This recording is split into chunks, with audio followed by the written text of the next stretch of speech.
Hello and welcome. I'm Alex DeRoussel. I'm here with head football coach, Coach Castner. Coach Castner, how are you doing? Doing awesome. So, quick recap. Starting off week 1, we're here at Mason taking on Gahanna Lincoln. You guys, got out to an early lead in the first quarter, 7-0. Larson Brown connecting on a pass there to tight end. Quentin, yeah. And so, talk to me a little bit about that because, the first 2 drives didn't necessarily go as planned, I'm assuming. And, putting Brown in kind of injected life into, the offense.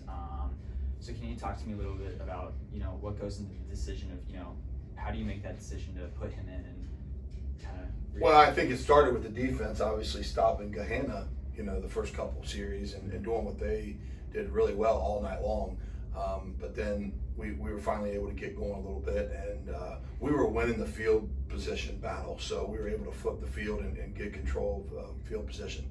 And I think, if you give yourself time with a young team, but you have a lot of confidence in them, things are going to happen. And obviously it did, and we were able to connect and get points on the board, and everybody's excited, and Kaler scores his first touchdown, Larson throws his first touchdown as far as varsity experience, and you start building that confidence. So that's what kind of transformed, because we have a young team. We have a young team. We have an inexperienced team.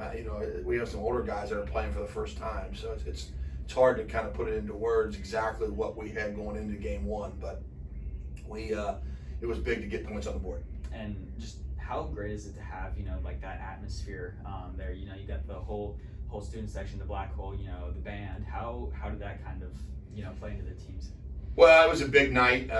We had Team 60 or 60th season, but we had Team 1 all the way up to Team 60 there. The atmosphere before the game, in the locker room, all of that build up and talking about the long green line, added more to it. And then looking at the black hole and the cheerleaders and the band, I really believe this. High school football and high school athletics is the last pure thing alive. And on a Friday night to have that atmosphere at Dwyer Field is pretty special. And so it just added to the emotions and added to the energy. It was one of the best experiences I've had in a long, long time. And I'm getting up there in age, but I've been doing this for 28 years, and it was pretty.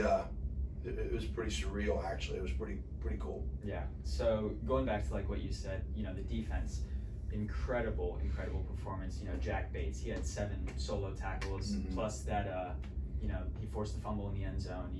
What do you got to say about that?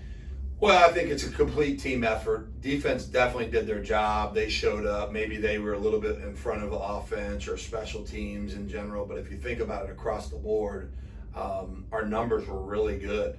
We only turned the ball over 1 time.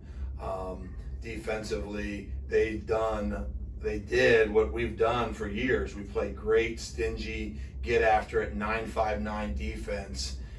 Special teams was phenomenal, led by Michael Molnar with his punts. We covered down well, and then offensively, we were able to get points on the board. And we're up 15-0, I think it was at halftime. So we felt pretty good. A good sign for a young team is to be able to come out at halftime, and we didn't necessarily do great at that. So we're still growing there, and I think our players are being coachable, and they understand that they have to fix that. So hopefully we can start fixing that, this week and next week. Yeah. So coming in this week, you guys are taking on Centerville. How are you preparing the team? Coming off the victory last week, what are some steps you're going to make?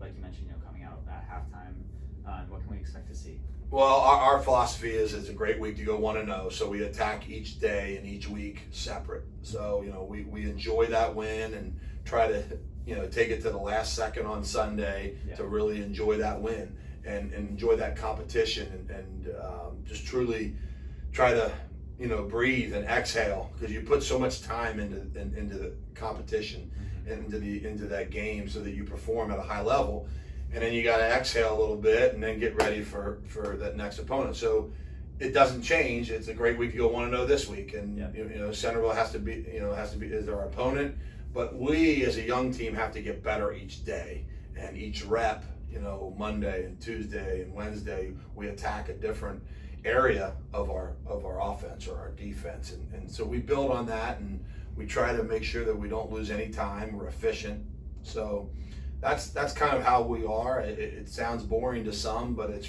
real. It's a great week to go 1-0. Today's Wednesday. We know it's our last work day, and we're going to attack a 2 hours and 15-minute practice.